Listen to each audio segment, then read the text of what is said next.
سلام خدمت دوستان و مردم قم. دوستان نمیدونم چقدر با تعمیرات LCD آشنایی دارید یا اصلا از LCD موبایل چقدر میشناسید LCD ها رو. الان LCD تون اگر خراب بشه میرید عوض میکنید دیگه، درسته؟ ولی خب چند سال یه تعمیرات LCD دستگاهش اومده، وقتی تاچتون کار نمیکنه، لمستون یا تصویرتون فلتاش تعویض میشه، نیاز نیست 4 میلیون 5 میلیون هزینه LCD کنید.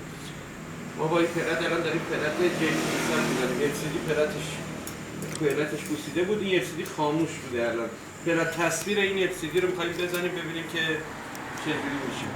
با دستگاه پلتان بزنیم چجوری میشه. تعمیرات LCD دوستان فراتر از اونیه که شما فکر میکنید، فقط برای شیشه و نمیدونم لیبل و اینا نیست.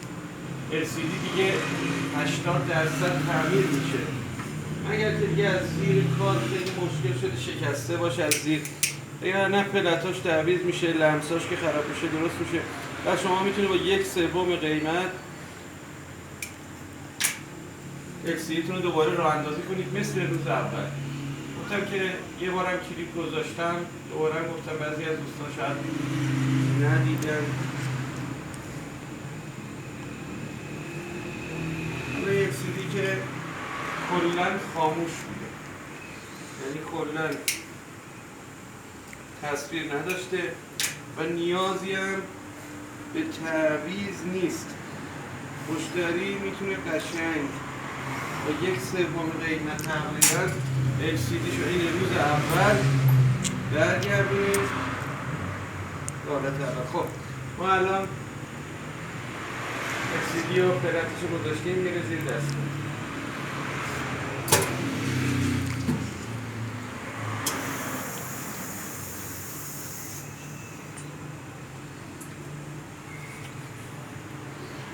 الان LCD زیر تیغ 350-60 درجه حرارت میگیره، بعدم سرد میشه، فیکس میشه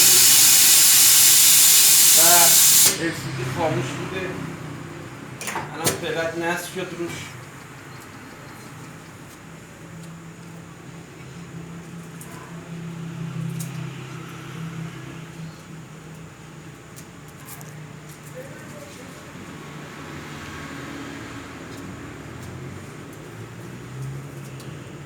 البته ما کارهای تمیزکاریشو قبلا به خاطر اینکه وقت نبود انجام دادیم، پلت کهنه‌شو در آوردیم و به شما دوستان راحت بتونید زیاد وقتتون رو نگیریم و راحت‌تر ببینید.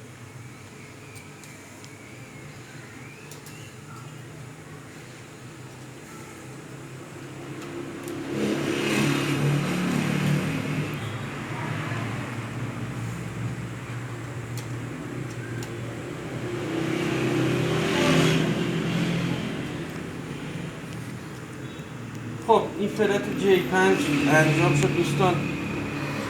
این فلت تصویر بود که زدیم و بدون هیچ مشکلی تصویر الان میاره بالا و عین روز اول شروع به کار میکنه، عین انگار LCD نوعیش فرقی نمیکنه.